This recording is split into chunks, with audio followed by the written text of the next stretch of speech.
పండగైనా సంబరమైనా మీ ప్రతి సెలబ్రేషన్కి only choice వేగా jewellers.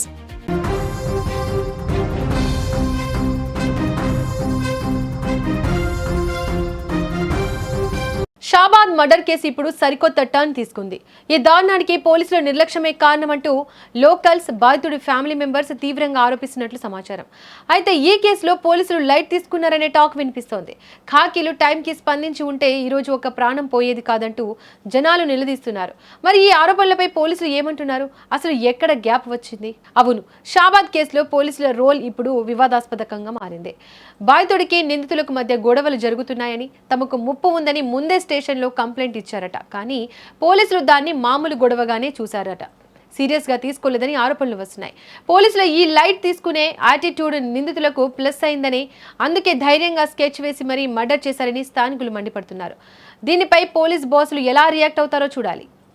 మరోవైపు పోలీసుల నిర్లక్ష్యంపై వస్తున్న కామెంట్స్ ను డిపార్ట్మెంట్ ఖండిస్తోంది. తాము ఏనాడు నిర్లక్ష్యం చేయలేదని, సమాచారం అందిన వెంటనే యాక్షన్లోకి దిగామని చెబుతున్నారు. అయితే లోకల్ గా వస్తున్న ప్రెషర్, పబ్లిక్ ఆగ్రహాన్ని చూసి ఉన్నతాధికారులు అలర్ట్ అయ్యారు. నిజంగానే స్టేషన్ లెవెల్లో ఏమైనా నిర్లక్ష్యం జరిగిందా, కంప్లైంట్ వచ్చినా ఎందుకు యాక్షన్ తీసుకోలేదు అనే కోణంలో ఇంటర్నల్ విచారణకు కూడా ఆదేశించినట్టు తెలుస్తోంది. ఒకవేళ లోపాలు ఉంటే సిబ్బందిపై చర్యలు తీసుకునే ఛాన్స్ ఉంది.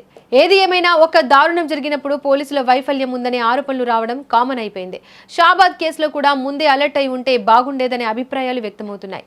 ఇప్పటికైనా పోలీసులు స్పీడ్ గా ఇన్వెస్టిగేషన్ పూర్తి చేసి నిందితులను కఠినంగా శిక్షించడమే కాకుండా ఫ్యామిలీకి న్యాయం చేయాలని జనాలు డిమాండ్ చేస్తున్నారు.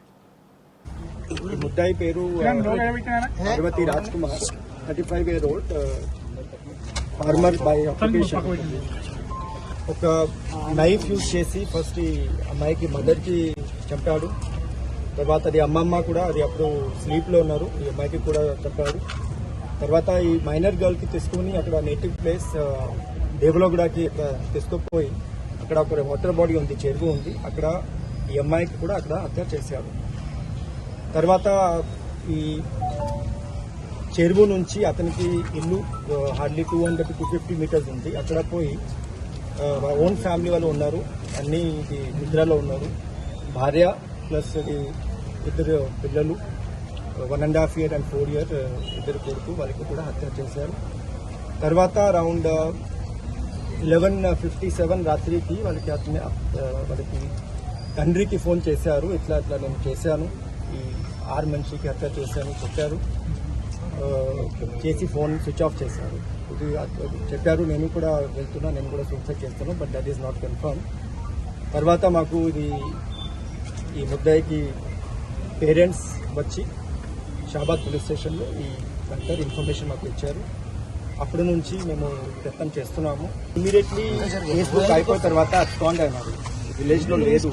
ఆల్మోస్ట్ 15 days ఇది 2 వారం ఇది విలేజ్లో లేదు. మేము ప్రయత్నం చేశాము అప్పుడు.